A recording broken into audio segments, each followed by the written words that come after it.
Bonjour mesdames et messieurs, je suis le professeur Normand Cornette, spécialiste en sciences des religions, particulièrement les rapports entre l'esthétique et la spiritualité, donc les beaux-arts, et la spiritualité avec l'artiste photographe Claude Gauthier, une de ses œuvres, Majesté sensible, qui figure dans l'exposition Le corps en question, point d'interrogation, ici même, chez Éclat 521, art contemporain. Or, Claude Gauthier, quand on parle du sensible, dans le cadre de cette œuvre-là, je me pose la question, sensible et ou sensoriel? L'aspect de ce qui est sensoriel semble vous importer. C'est du départ. Ici, on a une photo introspective, donc la personne est sur lui-même, ne regarde pas l'observateur et de côté, et définitivement dans un processus introspectif. La sensualité, c'est sûr que le corps communique une forme de sensualité. Je pense que beaucoup de mes portraits sont axés sur la sensualité du corps, sur la beauté du corps. Et dans ce cas-ci, je pense que le corps utilise ou fournit un sujet d'intérêt, tout en demeurant relativement au second plan, parce que l'attention est portée avant tout sur le visage, mais on sent très bien que c'est un corps qui est en communication également avec nous.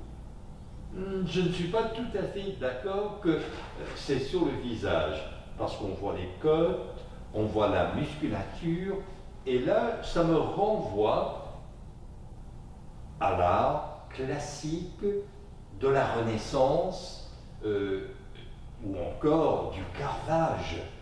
Il y a quelque chose là de cette... Quand je dis sensoriel, ce n'est pas pour rien que cette exposition s'intitule « Le corps en question », point d'interrogation, puisque votre œuvre est foncièrement corporelle. Oui, je dois l'admettre, là, on est dans une représentation du corps. Pour moi, c'est un thème universel, c'est un thème important. C'est une inspiration que je tire de la Grèce antique, de présenter le corps comme faisant partie de ce que l'âme peut communiquer. Le rapport entre le corps et l'âme. Autre chose qui me revient quand je regarde cette œuvre, Majesté sensible, à quel point l'aspect, on le voit très bien ici, à quel point par la photographie vous voulez rendre l'art contemporain, vous voulez rendre la photographie contemporaine tactile, tangible. Oui, c'est définitivement, on n'est pas dans une image incarnée ici, on est dans du concret, le corps est visible, il est présent, il communique avec nous. Et en regardant Majesté sensible, du même coup, je me souviens du débat dans les arts, au milieu du 19e siècle, avec les premières photographies de Daguerre, donc les daguerreotypes. On disait, mais la photographie annonce la fin de la peinture. Or, on s'est rendu compte qu'au contraire, la photographie a enrichi la peinture. Et quand je regarde cette œuvre, je pourrais croire qu'il s'agit d'un tableau, d'une peinture, je dirais même un tableau vivant. Oui, je pense que c'est une perspective intéressante, effectivement. C'est vrai que la peinture s'est beaucoup enrichie de la contribution de la photographie. Et la photographie s'est amenée, a fait beaucoup d'efforts pour se positionner comme un médium artistique également à travers la même démarche. Et je pense que ça, c'est peut-être une illustration là, où on est allé chercher l'expressivité du Moyen Âge, de la Renaissance, et je l'ai utilisé, je pense, dans cette forme d'expression. Quel est votre rapport à l'histoire de l'art, l'histoire de la Renaissance?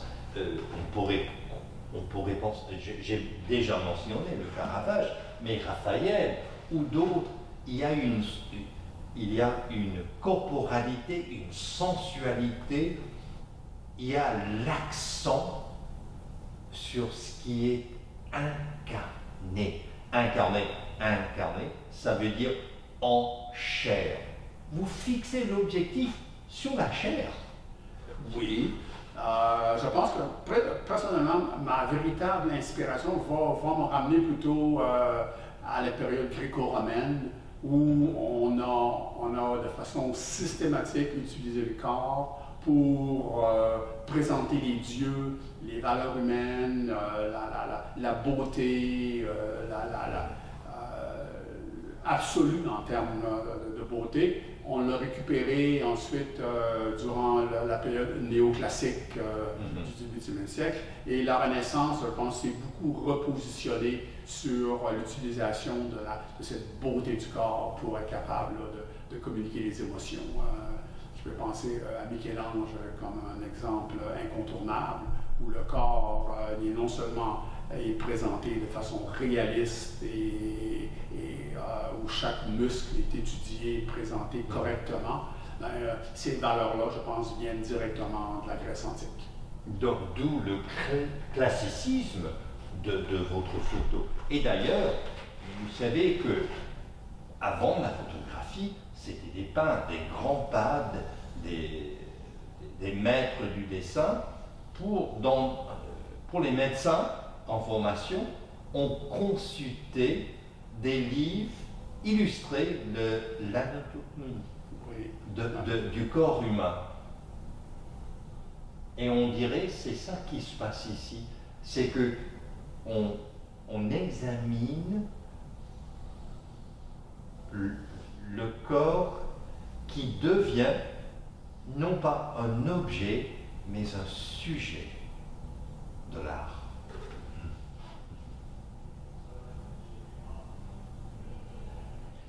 Autre chose, je dois vous dire, Claude Gauthier, en tant que spécialiste en sciences des religions, je ne pouvais pas m'empêcher de penser à Saint Sébastien, ce jeune homme chrétien, martyr, transpercé par des flèches.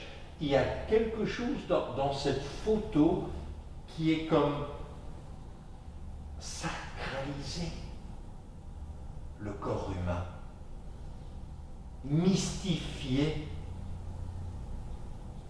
l'être humain, de sorte qu'il y a une transcendance du corps à l'âme, du corps à l'esprit. Ça serait très intéressant si on faisait une étude parallèle, comparative, entre cette photo et, quand on regarde celles et surtout ceux qu'on a canonisés depuis la Renaissance, avec des représentations où l'être humain, le corps humain, devient plus grand que nature, et je dirais même divinisé.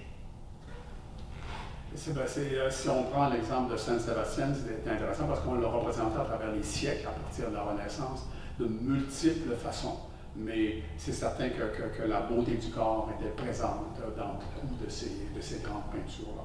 Et puis qu'on peut faire un lien directement avec ce qu'on peut ressentir ici également.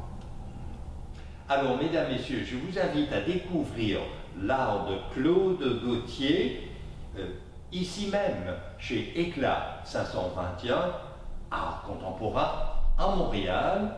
Je suis le professeur Normand Cornet, et vous êtes à l'antenne de Radio Infocité.